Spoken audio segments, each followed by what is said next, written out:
Previously on Painted Dreams. Many choose to dream at night, but I'm like my grandmother. I prefer to dream in the day. If a perfect mimic of life is the pinnacle of artistic accomplishment, haven't soap operas gotten closer than modernism, surrealism, performance art, etc.? The best way to measure change is a body over time. The most hilarious distinction between genders: buttons on the opposite side. The two major gratifications of soaps: one, to escape, to get away from the drudgery of life; two, to guide, to learn how to live. Endings were beginnings. Love was real. Dreams become reality.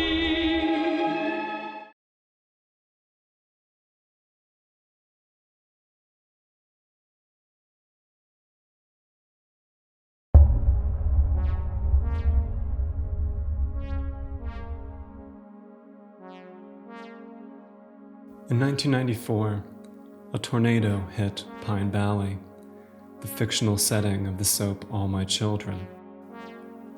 Guests at a gala fall to the floor. A window bursts onto a couple mid-argument. The moment is so jarring because soaps rarely resort to apocalyptic plot lines. Who needs nature to facilitate change when life has a way of changing itself?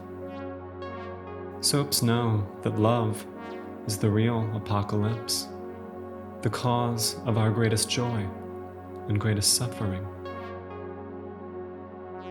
Doesn't the tornado, an all-powerful wind cone that consolidates all our deepest fears into one untamable swirl, sound a lot like love?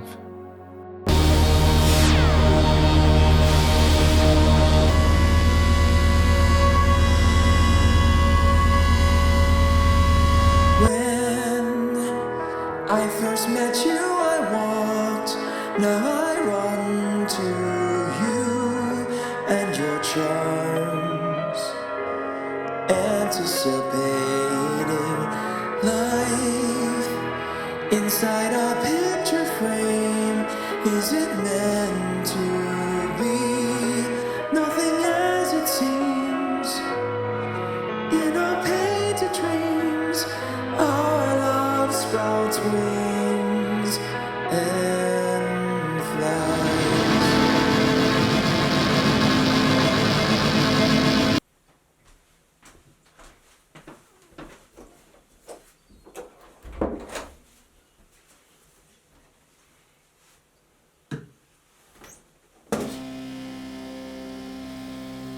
We need to talk. Come on, just look at me. Look in the mirror. What have you got to lose? My sanity? Is that what you're afraid of? Kimberly, you're not losing your mind. I really am here. I've always been inside you. This isn't happening. But I can't sit back and do nothing. Michael and Amanda and Sydney keep hurting you. When are you going to hurt them back? I don't want to hurt them. That is not true. You already tried to kill Michael. Twice. No, I don't want to hurt them. You can't make me hurt them. Yes, I can. Take all the aspirin you want. I'm not going anywhere until our job is finished.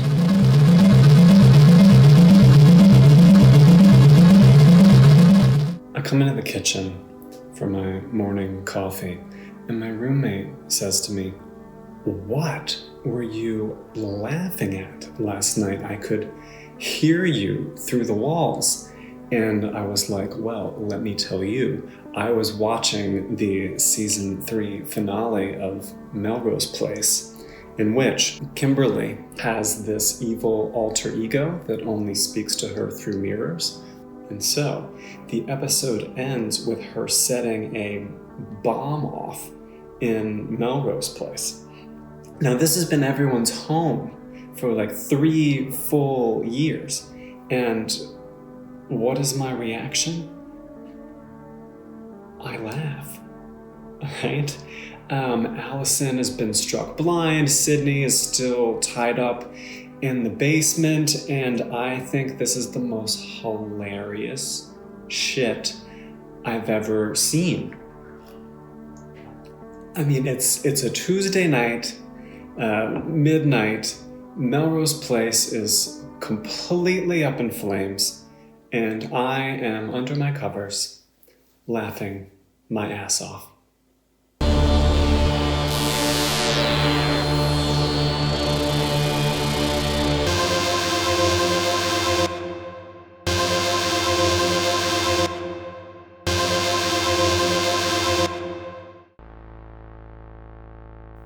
In The Descent of Man, artist Grayson Perry talks about a swirl, a feminine motif consisting of an arabesque line, a spiral, a few tendrils, and a flower.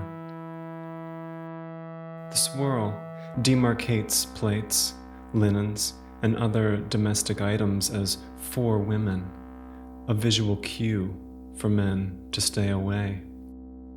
Viewers often see similar adornments around soap operas, which, extrapolated further, can lead men to perceive all familial and romantic drama and the emotions they conjure as off-limits, property of the swirl.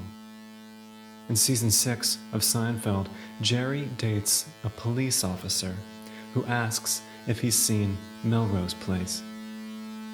The officer sees through him and hooks him up to her station's lie detector.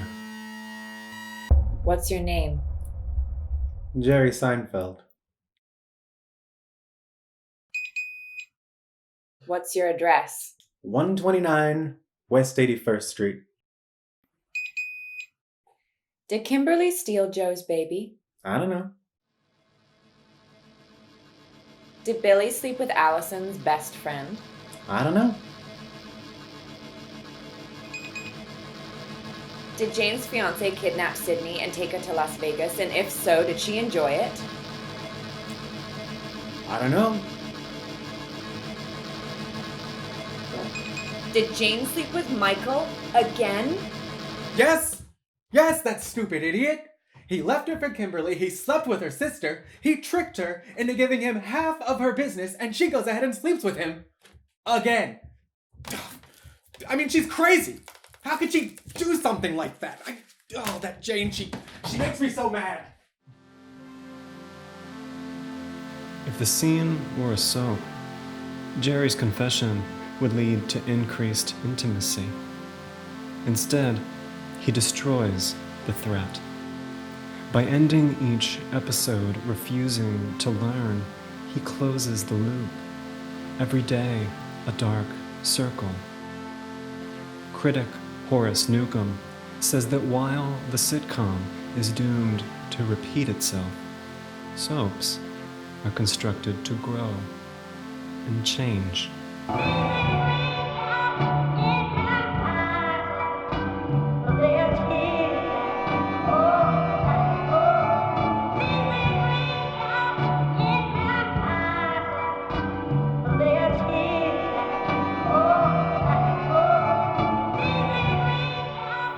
I watched soap operas as a kid with my grandmother, but in high school, I gorged Seinfeld. I watched at least 2 episodes a day for 4 years straight. So, was it here that my emotional boundaries began? And at this point, maybe it's not masculinity I need to let go of, but this residual swirl that keeps me from identifying with Kimberly. I mean, maybe her impulse to keep things in, to talk to herself so much that she creates a phantom self that eventually burns the house down. Maybe that's not as far away from me as I had thought. Where I once feared for my life, now I feel alive in your arms, like hugging a sunrise till we bicker in the rain and the sun goes down. Nothing as it seems in our painted dreams. Our love sprouts wings and dies. Marriage won't last and the kids grow too fast. It's nice to have a screen by the couch I can turn to. We scream in the Uber. Your friends hate my humor. We keep getting older. Let me cry on your shoulder like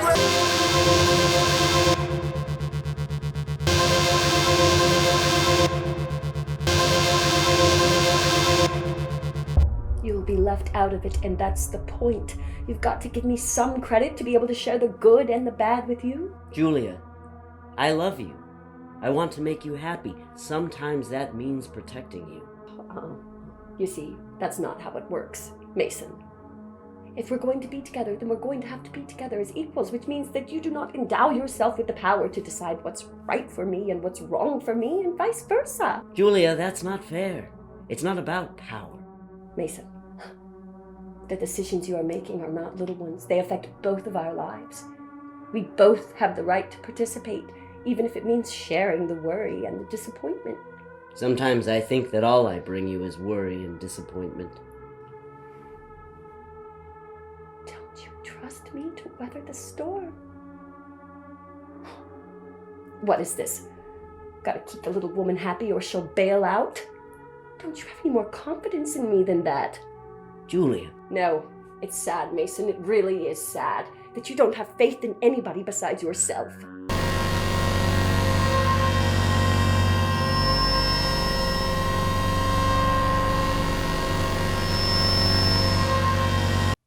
I don't remember if I had this revelation when I stormed out of the Goodwill, or when you stormed out of the Whole Foods, or maybe it was when I cried into that overpriced guacamole, or when after the movers left, you locked me out, or when you were so upset and we couldn't leave that hot chocolate place. We stayed there for an hour.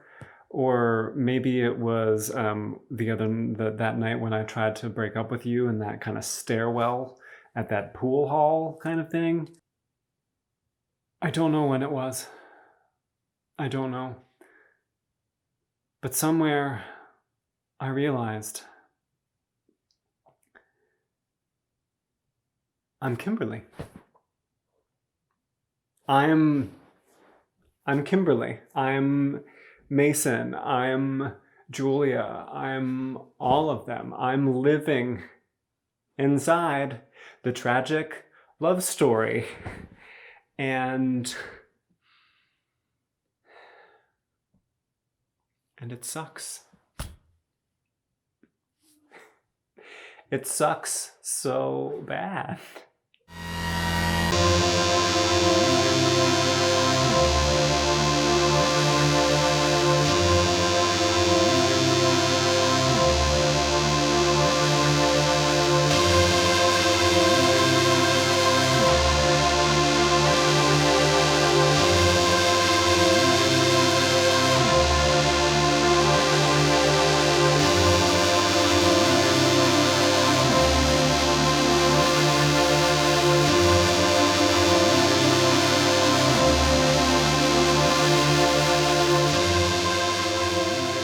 always wanted to be weak enough to be a character. My drug is wanting to be the heroine, to lose my fuck inside you, for it to break off my body and stay in you. My dick, my dumb ass dick that I don't even want, goes in the slot. It wants what destroys us. Love. What I always wanted. To cry in close-up. Drama with a strong female lead. To let go enough to be a gambler. To fuck, but I can't control. I quit cigarettes so easily I barely drink. Maybe you've found your I tuck my dick inside me. But it fucks the empty bed. It fucks my hand. It fucks the air. My dream came, and it's never coming back. The boom mic dangles above the bed. I always wanted to know the script without reading the lines. Mason, I hate for you to be miserable in the day that I hope is going to be the most wonderful of my life. Well, I hope so too, Eden, but you can't expect that day to dawn for everybody. Well, why not? How about a little more vino and less veritas? Oh, please, Mason, don't go back crawling to your shell. But you'll always find a way of sabotaging your own happiness. I don't know why, Eden, because I wasn't aware that I was. All I do know is that I reach a certain closeness with somebody, and that closeness makes me uncomfortable.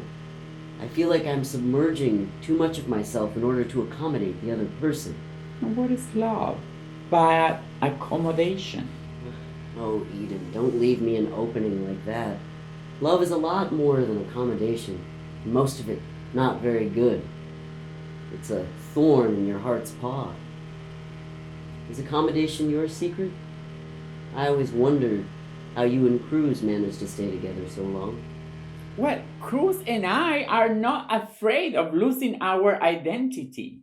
He brings up what's best about me, and I am sure that Julia can do the same for you. It's a big responsibility you're putting on my shoulders. Well, you are a big boy, and I am sure you can handle responsibility, can't you? I'll kick it around. Kick her around. Go and tell her you love her. Better, go and show her you love her. Skywriting? Carving our initials into trees? Just tell her that you are willing to change. I'm sure you can make your point across. But I recommend you do this quickly before you miss something important here.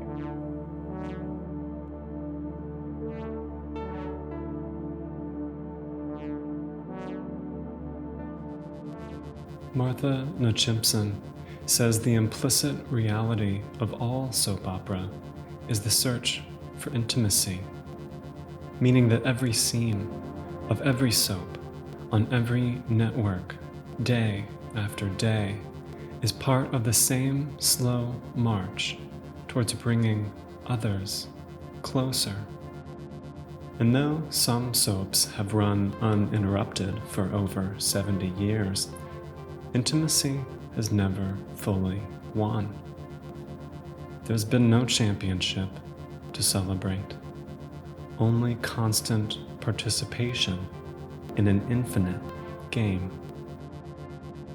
James Carse says the most critical distinction between finite and infinite play is that the rules of an infinite game must change in order for the game to continue. So will Mason, heartthrob of the 80s soap Santa Barbara, change his definition of love to continue being with Julia? Was Mason born knowing he lives inside an unending swirl that will never complete a circle? Or did he recently figure it out and is only now learning to accept it? According to Karst, the joyfulness of infinite play lies in learning to start something you cannot finish. I told Julia that I love her, and I have no doubt that I'll say it again, many times. And most of the time, I honestly believe that I do. But sometimes I'm afraid it's only a shameless manipulation to keep her happy enough to stay with me. If that's the case, it won't last long. It'll have to be fights and flowers, expensive dinners with groaning violins in the background, vacations to tropical places that have tennis courts, lounge singers, and I think I'm up to it. You see, Julia understands me, and that's why I can't afford to lose her. I've only been understood once or twice in my life, and it's very surprising and inexplicably pleasant. And I enjoy her. It gives me great pleasure to watch her mind work and to, listen to her jokes. There's more to it that I can't quite put my finger on, but that's pretty much what I mean.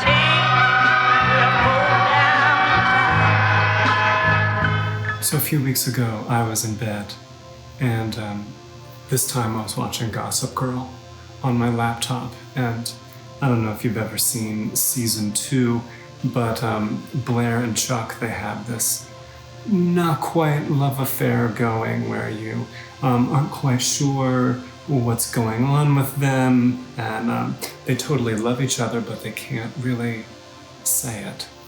And I was going through a lot, and I was watching this one particular scene in which Chuck's father had recently passed away. And they're at the funeral, and Chuck gets very belligerently drunk, and he bursts out of the reception hall very, belligerently, and out onto the street, and Blair follows him, and she stops him and confronts him. Chuck, don't go. If you have to leave, let me come with you.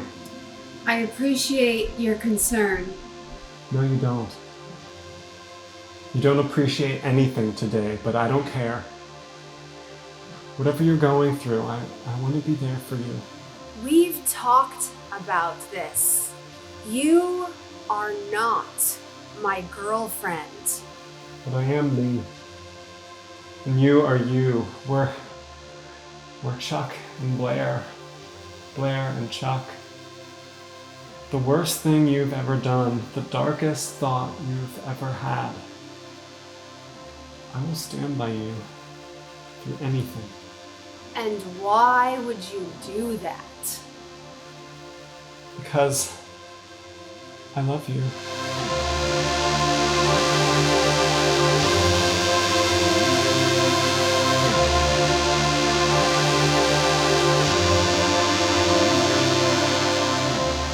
That's too bad.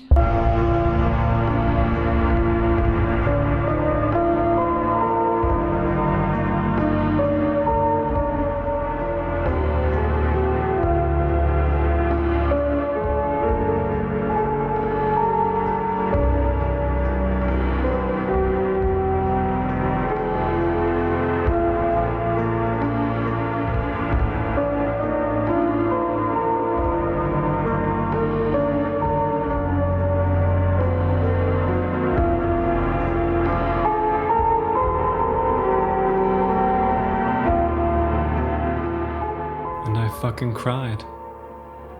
I never cry watching television, but here I was, as Chuck and Blair traded reaction shots.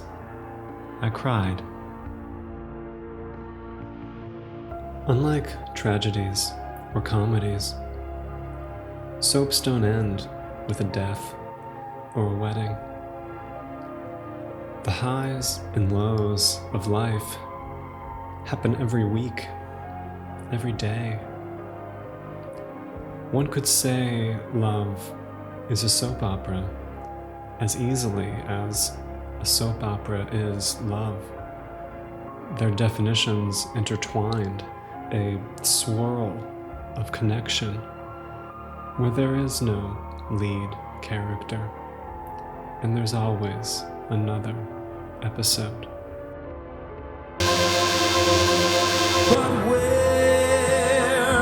I once feared for my life, now I feel alive in your arms, like